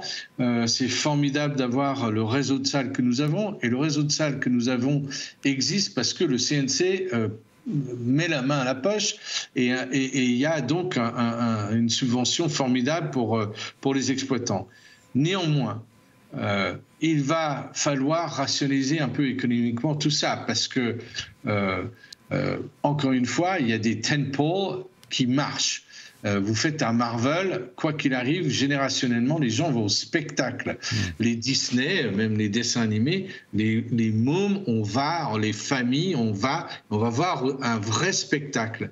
C'est vrai, quand les choses sont un peu moins spectaculaires, ce qui est très spectaculaire, c'est la chute de fréquentation en salle. Donc oui, on est en train de changer, et puis générationnellement, on est sans doute en train de changer. Les seniors vont beaucoup plus au cinéma avec les plus jeunes, et il y a en effet au milieu plutôt des gens qui sont à l'aise à être à la maison, parce que c'est une question de temps. On a pas, on doit arbitrer sur comment on veut se divertir, et c'est compliqué. Mais moi, je crois que la narrative ne disparaîtra jamais. J'aime bien le 90 à 120 minutes. Raconter une histoire, c'est toujours formidable. Donc voilà, il y a des choses qui se racontent plutôt comme ça, et se raconteront toujours de la même manière. Regarde, cette autre réaction, plus une question sur Twitter qui réagit à notre sondage en début d'émission, de Q Machard sur Twitter. Pour ma part, il choisit Netflix en tête car le catalogue est vraiment riche, mais je trouve que Disney propose du contenu de qualité. De plus, ils ont des grosses licences. Étant fan de Star Wars, je suis comblé. Retour donc après Netflix sur l'offre de Disney qui pourrait justement dézinguer Netflix.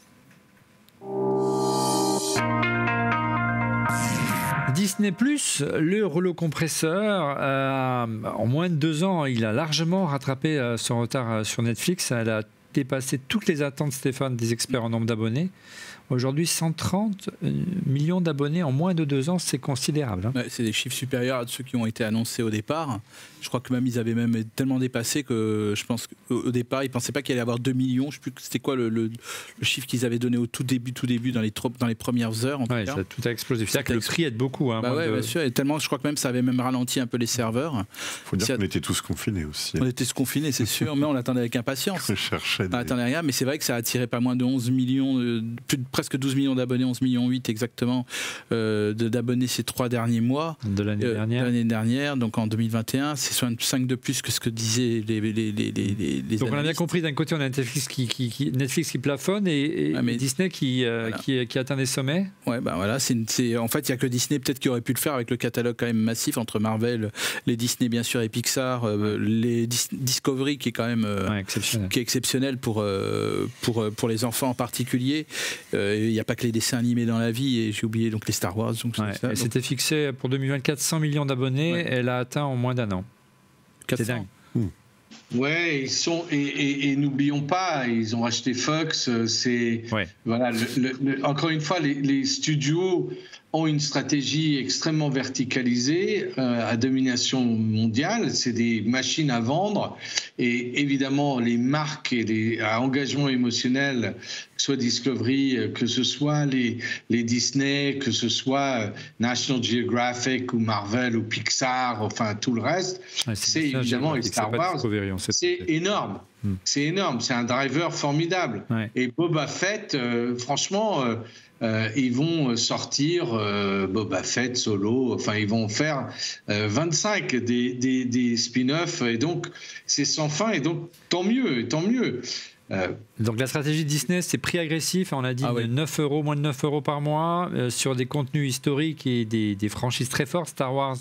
Marvel, tu parlais de Mandalorian, mais c'est fou le nombre de sorties. C'est-à-dire qu'on a l'impression qu'ils calculent les sorties pour maintenir la pression sur et l'intention du spectateur qui suit le streaming. On a eu Mandalorian, on a eu WandaVision, on a eu Falcon, on a eu Falcon et le Soldat d'hiver, on a eu Loki, on a eu What If et Hawkeye. Bref, vraiment un rythme soutenu. Et en 2022, Disney+ va capitaliser sur la franchise encore Star Wars. Il y a la série notamment Obi-Wan Kenobi qui est très attendu cette année. Et, il y aura d'autres saisons de Mandalorian. Et puis du côté de la franchise de Marvel, ce sera Miss Marvel, She-Hulk et Moon Knight qui lancera la saison en mars prochain. Bref, un vrai rouleau compresseur à tel point que selon Morgan Stanley, Disney devrait investir cette année 23 milliards de dollars. 23 milliards de dollars dans la production. Alex ? Je les prends. Ah oui. Non, mais c'est 23 milliards. N'oublions pas, il y a ESPN. Enfin, de toute façon, Disney touche à tout dans le divertissement, dans les parcs. C'est pas les droits sportifs, 23 milliards a priori. C'est vraiment la production. C'est des droits. Ils font beaucoup de choses dans le sport. Beaucoup d'émissions, beaucoup de séries, beaucoup de films, ils ont la verticalité des droits. Mais bon, oui, c'est un rouleau compresseur, ça va être une bataille. Encore une fois, j'ai pas le slide avec moi aujourd'hui, mais quand on comprend les 7 studios qui existaient il y a 20 ans, ces 7 studios se retrouvent aujourd'hui complétés par Netflix et Apple et Amazon, mais c'est les mêmes. Ils détiennent évidemment ces catalogues, ils détiennent ces fortes franchises, et oui, c'est des machines à vendre. Donc, tant que nous n'avons pas cette masse critique, on peut faire des coups. Lupin est un coup génial pour Gaumont. Gaumont est un champion français sans aucun doute, mais il y en a comme ça quelques-uns. Alors des indépendants comme Top et d'autres. Évidemment, c'est une masse. Il faut en faire beaucoup.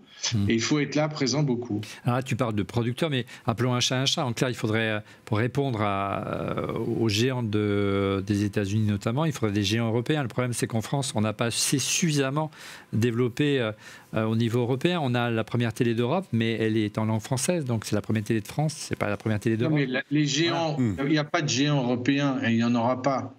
Enfin, appelons un chat aussi. Canal, le dernier qui existait, c'était pas loin. Sky a été racheté par Comcast. Comcast, c'est Universal Comcast. Donc, voilà, et ils vont faire leur offre qui sort, je crois que ça s'appelle Sky Showtime. Donc, ce sera l'année prochaine.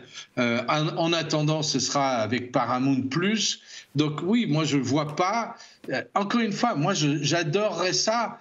Je pense que ça va être très compliqué de mettre les 50 milliards pour rattraper. Et c'est énormément d'argent parce que qui a suffisamment de contenu et donc de franchise pour non seulement conquérir la France, mais conquérir le monde, parce que sinon, on sera toujours un nain. On donne là sont des chiffres, effectivement, les 35 milliards de Disney, les 17 milliards de Netflix, c'est amorti au niveau mondial par Netflix. Canal, quand ils sortent leurs 300 millions, ils vont l'amortir sur quelques dizaines, au mieux, quelques dizaines de millions de spectateurs, en France. Essentiellement en France, mais quoique c'est pas mal à l'international aussi.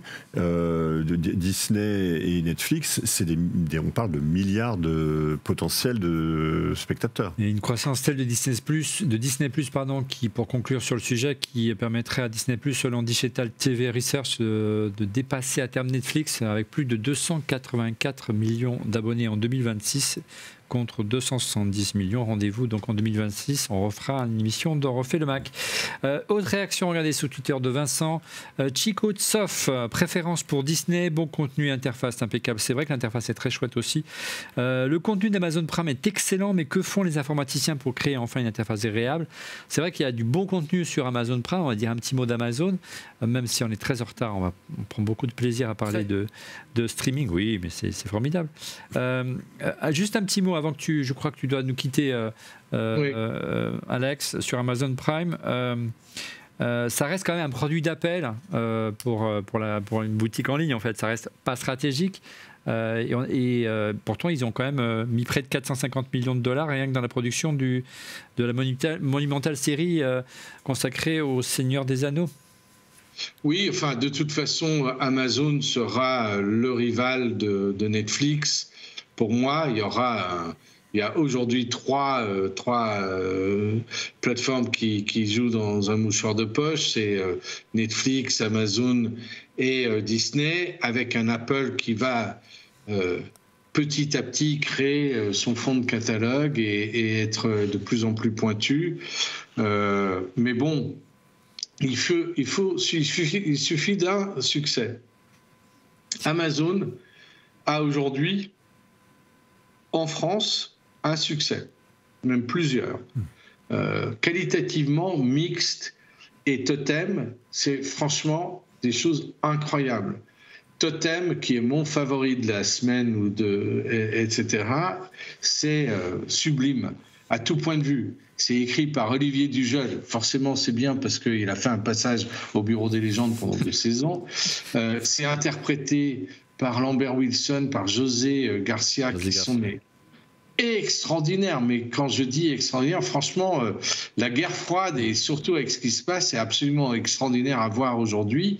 Allez voir ça, regardez, il y a 3 épisodes disponibles, et la qualité et l'argent qui est mis sur cette série est formidable. Et là, on commence à voir les productions locales qui sont énormes. La disparité avant était flagrante. Voilà, il y avait des petites choses locales, on tatillonnait.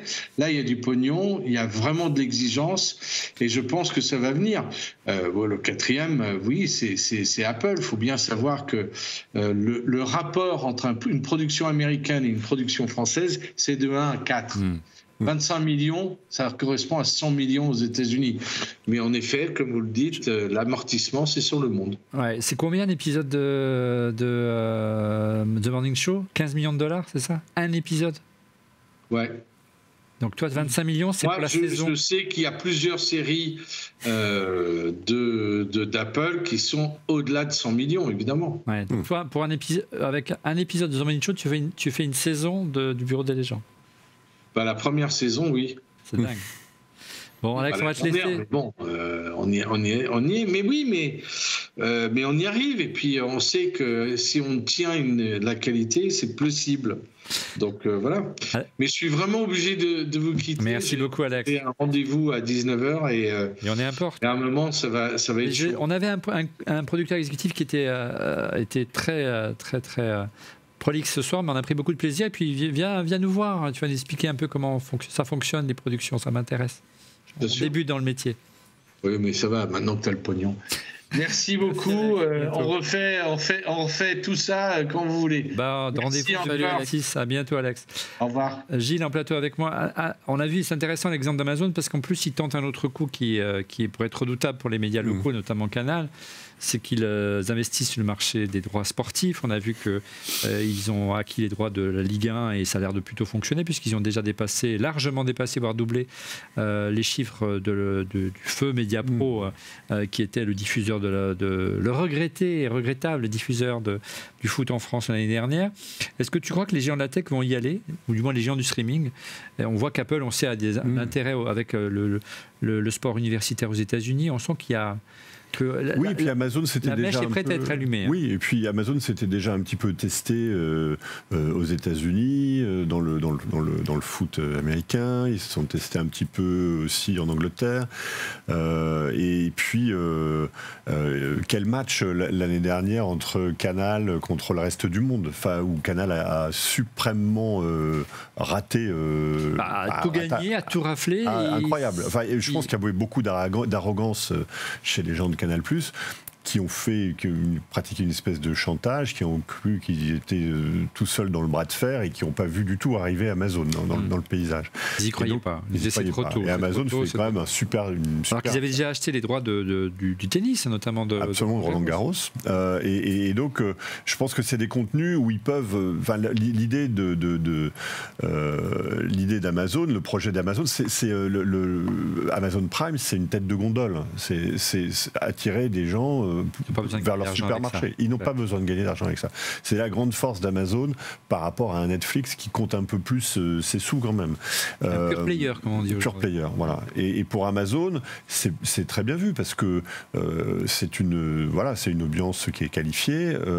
C'est un prix qui est, je pense. Alors le problème, c'est que quand on est vraiment un fan de foot, il faut qu'on additionne l'abonnement Canal plus l'abonnement l'abonnement Prime. Et ça finit par faire un petit peu cher à la fin. Un peu cher, ouais. On pensait qu'ils allaient quasiment offrir le foot. C'est loin d'être le cas. 13 € à partir 13 €. 13 € par mois. Ouais, mais alors, Pour ceux qui sont Prime. Hein. Ouais. Pour ceux qui sont abonnés Prime. Oui, c'est ça. Mais sinon, c'est 16 et 19 €, c'est ça de mémoire. Alors, vous l'aurez compris, on arrive tout doucement à la conclusion de cette émission Géographie. On assiste à une vraie fragmentation de l'offre, à une amélioration de la qualité du contenu, y compris dans le sport. Mais revers de la médaille, tu l'as dit à l'instant, l'augmentation des prix et du budget, car il est nécessaire de s'abonner souvent à plusieurs services de streaming, pas seulement pour le sport. Vous êtes nombreux, en tout cas sur Twitter, à réagir sur ce point du prix. Regardez pêle-mêle, réaction d'Indira F. Bonjour à toute l'équipe. Tout d'abord, merci pour la qualité de vos émissions. Merci de nous regarder. Avec ces nombreuses plateformes de streaming, est-ce que les gens ne sont-ils pas perdus avec toutes ces offres, avec tous ces abonnements? Est-ce que les gens sont gagnants? Car le cumul de ces derniers ou de ces deniers a un coût non négligeable. Effectivement, autre réaction de PX alias Powax sur Twitter. Jusqu'à quel prix psychologique les plateformes, on en parlait tout à l'heure, peuvent-elles se permettre d'augmenter leur prix d'abonnement? C'est le problème de Netflix au niveau mensuel aujourd'hui, avant que les utilisateurs décident de se désabonner massivement. Et c'est d'ailleurs ce qui nous a inspiré à regarder ce second sondage cette semaine. Partagez-vous votre abonnement de streaming vidéo avec un tiers? Et vous êtes une large majorité à répondre oui, c'est plus de 60% contre près de 40% non. C'est devenu une habitude de partager. Moi, je m'abonne à Amazon, je te file mon code, tu files ton code de Canal. C'est même une pub de Canal avec Cadmerade. Peut-être une réaction de Monsieur X qu'on n'a pas entendue, parce que c'est vrai que c'est difficile de répondre avec Alex en face, hein, Monsieur X. Tu veux que je te réponde sur quoi? Sur le partage des codes. Le partage des codes. Alors oui, c'est un phénomène. Alors, le partage des codes Canal, c'est sans doute un petit peu plus compliqué, parce qu'il vérifie quand même qu'il n'y a pas plusieurs sessions sur ton compte, ou plus de sessions que celles qui ne sont autorisées. Et puis ils ont mis en place... Ils en jouent quand même, Monsieur X, en disant on laisse faire, et puis on va resserrer la vis un peu plus tard. Et puis ils ont sorti quand même un truc qui est pas mal, Canal, qui est une option deuxième, troisième, un utilisateur supplémentaire, qui est pour 2-3 € par mois en plus. Bon, c'est toujours l'argent en plus. Tu valides un utilisateur supplémentaire en IP, donc pour ton ordinateur ou ton smartphone. C'est ce que je fais moi. Ça te permet de rajouter des utilisateurs progressivement avec une fraction du prix de tu ne partages pas tes codes, toi, Monsieur X? Absolument pas. Mais non, regardez, Netflix... 60% des gens qui nous regardent les partagent. Alors, pardon, je partage mes codes, mais je le fais gratuitement, ce qui est un peu différent. Oui, évidemment. Mais... Non, mais je n'ai rien en échange. Non, mais bien sûr, mais moi je donne... Non, mais pour Netflix, ça fait partie de l'abonnement. Netflix, tu payes pour 3, 4... mais théoriquement, dans le même foyer. Hein, mais... Alors regarde, il y en a qui... c'est pas dans le même foyer, c'est dans ma famille. Je donne mes codes Netflix à un de mes frères, en l'occurrence. Bon, on le salue. Regarde, certains ont même pensé à en faire un business de cet échange de codes. Regardez cette réaction de John Ma. Oui, pour Netflix, Disney et Apple TV+, grâce à l'application, c'est un service en fait. Split et Prime Video pour la famille. Les gens ne savent pas forcément que c'est possible, alors que c'est bien utile. Twittos nous a fait découvrir effectivement ce service qu'on ne connaissait pas, qui est un service qui permet de partager ses codes, mais on paye pour ça. C'est-à-dire que tu partages, tu as un code, un compte Amazon, tu vas partager un abonnement avec quelqu'un d'autre qui va recevoir 4 € en échange. Et vice-versa, la personne va payer 2-3 € et la plateforme se perçoit une commission. Alors ça me semble totalement incroyable que ça soit possible, ça fonctionne et ça permet donc de partager entre... et puis également de répondre à une autre tendance. Je ne sais pas si vous connaissez, si vous êtes intéressé à cette tendance, qui est la tendance du churn, le taux d'attrition. Je ne sais pas si on peut en parler, mais en gros, de plus en plus, les gens s'abonnent pour une série et après se désabonnent derrière. Moi, je vois mon épouse qui est fan de Sex and the City, s'est abonnée à Salto. C'est elle qui s'est abonnée à Salto. Et dès que la série est terminée, elle est passée à autre chose. Voilà, c'est-à-dire qu'on voit de plus en plus que c'est quand même compliqué de répondre. Moi, je trouve ça... En fait, c'est comme cette histoire si je fais le prolongement avec la presse, mon univers de concurrence, je comprends comprends pas que le monde ne laisse pas ses abonnés partager un peu plus leur abonnement. Enfin, l'idée, c'est quand même de faire partager ce produit avec le plus de gens possible. Je pense que c'est ce qu'on prend, c'est ce que comprennent très bien. D'évangélisation, voilà, c'est ce que comprennent. À partir du moment où on fait un bon produit, c'est ce que font Netflix, c'est ce que font Amazon peut-être. Moi, je suis assez d'accord avec les critiques qui sont émises sur l'interface, qui méritent d'être sérieusement améliorées. Mais dans l'idée de Netflix, c'est un produit nouveau, c'est un truc complètement nouveau qui n'existait pas avant. Avant, on parlait de VOD, c'est-à-dire qu'on allait chercher une vidéo dans un truc. Et on payait. Parfois, on payait puis on n'arrivait pas à la voir, la vidéo. Enfin bon, là, c'est un service où on dit le client va adorer, le client est roi. C'est ça la culture de ces boîtes américaines. Et très sûres d'elles parce que elles savent que ce qu'elles ont à vendre, c'est quelque chose d'imbattable. Et le fait de s'abonner, on sait qu'on va y revenir. Enfin, on s'abonne à Netflix, on le suspend pendant les vacances d'été, et puis on y revient au mois de septembre. En fonction de la temporalité des séries. N'hésitez pas à réagir sur les commentaires sur YouTube, on ne vous le dit pas assez. Est-ce que vous partagez vos codes? Je pense que vous êtes nombreux. Regardez cette réaction de Jeton Bajrami sur Twitter. J'ai l'impression qu'Apple, du fait de sa stratégie prod 100% homemade, va faire fi de ce que font les autres, et que l'Apple TV+ ne sera en fait qu'un élément de plus dans ses services qu'Apple proposera, et qu'ils ne rachèteront rien d'autre, pas d'autres plateformes. Qu'en pensez-vous? C'est vrai qu'Apple est un peu en position marginale. C'est le dernier chapitre de cette émission. Alors les amis, on s'est un peu intéressé, et on s'appelle On refait le Mac, à la stratégie d'Apple, Apple TV+. On va conclure là-dessus. On sait peu de choses sur le succès rencontré par Apple TV+. On sait qu'Apple est assez avare sur les chiffres. On sait qu'Apple ne veut pas racheter le studio, enfin du moins de grands catalogues comme c'est le cas notamment de Disney avec Fox. Qu'est-ce qu'on sait sur les chiffres, Stéphane? Oui, reviens avec nous, au lieu de regarder Netflix. Non, j'ai regardé Netflix, je voulais regarder juste un petit truc pour les coups de cœur tout à l'heure. Alors, la question était, qu'est-ce qu'on sait en termes de nombre d'abonnés d'Apple TV+. Donc Apple, avec les chiffres, est toujours un petit peu mystérieux et n'évoque pas le nombre d'abonnés à son service, mais Apple TV compterait à peu près 40 millions d'abonnés. Toutefois, il ne serait que la moitié à payer, parce qu'une grande partie ont reçu un abonnement gratuit parce qu'ils ont acheté un appareil dans l'année passée, ce qu'on a depuis l'iPhone 11, je crois, de mémoire. Voilà. Alors, donc pas de rachat de fonds de catalogue, vraiment une stratégie à l'opposé d'Apple, un prix agressif, voire l'abonnement offert. Côté prix, la plateforme est seulement à 4,99 €. Monsieur X, ça avait surpris tout le monde, mais il y a aussi l'offre Apple One. On est en train de retrouver Monsieur X.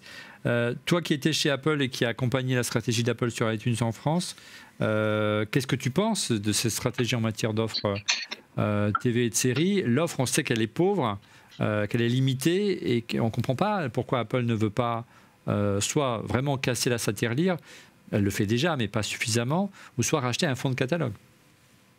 Écoute, j'ai pas la réponse. Je pourrais te dire, on a appris avec Alex que la qualité du contenu est essentielle, mais aussi la largeur de catalogue. Mais je pense pas que ce soit ça qui s'applique à Apple. Je pense qu'Apple est dans une étape de transition. Ils apprennent, et s'ils voient que c'est rentable pour eux et qu'il y a encore assez d'espace, parce qu'il n'y a peut-être plus assez d'espace pour un nouveau service de streaming, à ce moment-là, ils investiront fortement. Donc pour moi, c'est une période de test et d'attente. C'est ce qu'ils ont fait dans la musique. Ils ont même changé de modèle dans la musique. Ils vendaient, après ils sont passés au streaming. Ils sélectionnaient plutôt des artistes et des catalogues assez pointus. Et puis maintenant, ils tapent tous azimuts. Il leur manque plus que la musique classique. Ils viennent d'acheter le meilleur catalogue de musique classique en streaming. On l'attend. Donc je crois que Apple prend son temps pour ne pas casser son ADN qui est la qualité. Et les premières productions qu'ils mettent à disposition prouvent ça. Mais que leur stratégie finale, ce que sera Apple TV dans 2, 3 ans, 4 ans, on ne le sait pas encore. Ça va dépendre de comment ils imaginent le futur et si c'est stratégique pour eux dans le développement de ce pack de services qu'on appelle OnePlus. C'est pas sûr. Ouais. Qu'est-ce que tu en penses, Gilles, de Stéphane en plateau, cette stratégie des petits pas d'Apple, de ne pas vouloir... D'abord, de ne pas avoir de back catalogue, c'est quand même assez étonnant, parce que on a 1 à 2 mois de de stream disponible sur Apple TV. Après, il n'y a plus rien. Voilà, donc c'est un vrai problème. Si c'est vraiment, c'est ça, c'est ce que dit monsieur. On se demande si c'est vraiment stratégique pour eux. Il y avait des grosses rumeurs il y a quelques années d'un rachat de Netflix par Apple. Oui, comme aujourd'hui, il y avait des rumeurs de rachat de Tesla par Apple. Voilà, mais moi, je ne vois pas vraiment de stratégie claire, en fait, à part effectivement un service supplémentaire offert, proposé ou offert parfois aux utilisateurs de produits de la marque, quoi. En tout cas, ils ont créé leur studio. La première série originale de ce studio sera Master of the Air. C'est la suite de la fiction de guerre de Band of Brothers, qui avait eu un immense succès sur HBO avec pas moins de 5 Emmy. Voilà, il est dirigé par Jamie Elrich et Zan Van Enberg, qui sont d'anciens dirigeants de Sony Pictures et qui sont à l'origine de la création d'Apple TV+.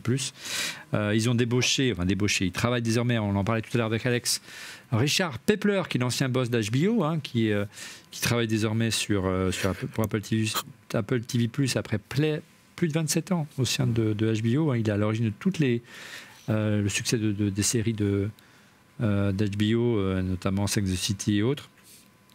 Voilà, et selon Wall Street Journal, la stratégie d'Apple qui consiste à investir dans de films à gros budget ou de racheter des droits de films avec un casting alléchant serait aujourd'hui en tout cas un échec total, puisque 60 000 nouvelles souscriptions lors de la semaine de disponibilité du film Greyhound, vous savez, avec Tom Hanks, ont été enregistrées, et puis la plupart des abonnés acquis durant cette période sont partis et ont résilié leur abonnement, donc ça, pour l'instant, ça ne marche pas.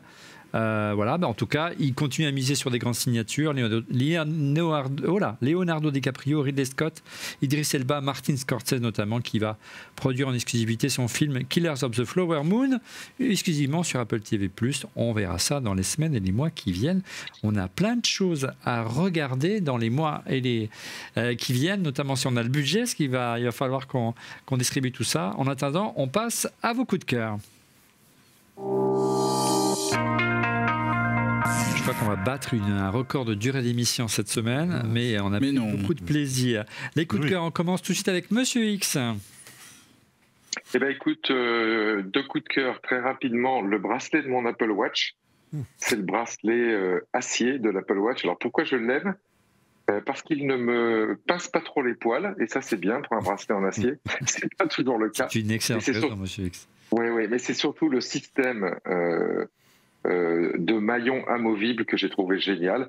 Tu sais, tu achètes ton bracelet en standard et après il faut l'adapter et en général c'est difficile à faire par soi-même. On retourne chez l'horloger ou dans le magasin. Et c'est là, clips, c'est ça ? Ouais, ce sont des clips que tu fais par toi-même. Je l'avais jamais acheté moi, le bracelet acier. J'ai trouvé ça extrêmement bien fait, extrêmement ergonomique.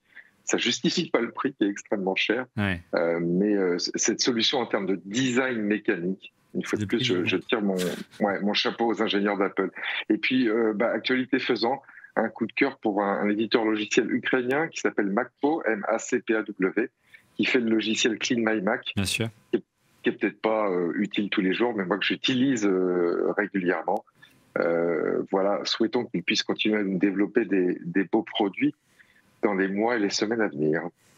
On enchaîne, Stéphane, avec une actualité plus heureuse. Oui, en fait, on a eu les plateformes, on a parlé du cinéma, des séries et tout, et en fait, nos plateformes qu'on a évoquées pendant cette émission-là ont fait aussi de très bons documentaires. J'aurais pu parler sur Netflix des 2 documentaires, celui sur Michael Jordan de Last Dance, ou le dernier sur Neymar pour rester dans le sport, sur Amazon Prime, sur celui d'Orelsan, que j'avais mis en coup de cœur il y a quelques semaines de cela, et j'ai eu beaucoup de messages d'ailleurs, de gens qui ont découvert Orelsan et ce documentaire. Là, je vais sur Disney+. C'est un documentaire qui est sorti il y a quelques semaines de cela, qui est sur les Beatles, Get Back, avec comme réalisateur Peter Jackson, le réalisateur de King Kong et du Seigneur des Anneaux. Et c'est une claque musicale, et surtout, on voit que Paul McCartney est un génie, quoi, comme Mozart, quoi, tout simplement. C'est tout simplement. Et ceux qui opposent le contraire, c'est vraiment un truc génial. C'est 8 heures en immersion. On n'a pas assez souligné de la qualité, on disait la qualité de Netflix, la qualité de Disney dans leur... ça marche partout, mais la qualité d'image, la qualité du son en Dolby Atmos, en Dolby 5.1, si vous avez la chance d'avoir une barre de son, C'est l'immersion totale, c'est un bonheur total. Et voilà. Gilles, un petit coup de cœur, un petit coup de gueule. Est-ce que tu entends penser à quelque chose? Oui, on refait le Mac, c'est ça mon coup de cœur. Je vous découvre en vrai, après vous avoir suivi pendant toutes ces années derrière mon écran. Tu as vu, après avoir levé, comment il l'a dit tout à l'heure, 500 millions de dollars. 160 millions d'euros. C'est une bonne nouvelle pour nous. On va racheter TF1, Canal et Netflix. Ouais. Sur Netflix en France. Bon, c'est gentil, il n'y a rien d'autre Alors, c'est un truc complètement... ça va vous faire marrer, mais puisqu'on parle on parlait de House of Cards, je ne sais pas si vous vous souvenez, le personnage principal, le soir, se défoule parfois en faisant quoi? En faisant du rameur.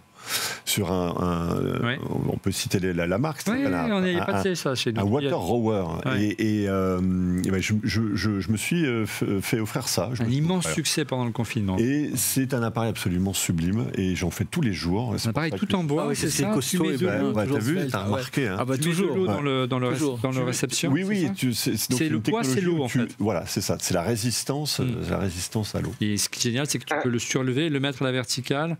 Et donc, il y a ce fameux, et tu fais bien de le souligner, parce qu'un rameur, tu peux mettre ton rameur dans ton salon. C'est-à-dire que tu as, je sais pas, vous connaissez ce phénomène de Woman Acceptance, le WAF, le fameux Woman Acceptance Factor. Oula, dans la tech, c'est vachement important. Ouais. Extrêmement important. Ça ne veut pas dire que c'est meilleur marché. Hein. En général, ça gonfle un peu les c'est pour le savoir. Mais du coup, c'est effectivement un appareil que tu peux mettre dans ton salon et le coller au mur une fois que tu as terminé. Et ça fait un objet assez... On se demande ce que c'est. On ne comprend pas, mais ça irait très bien dans ce studio. Donc tu as été influencé par la série, quoi, que c'est de la...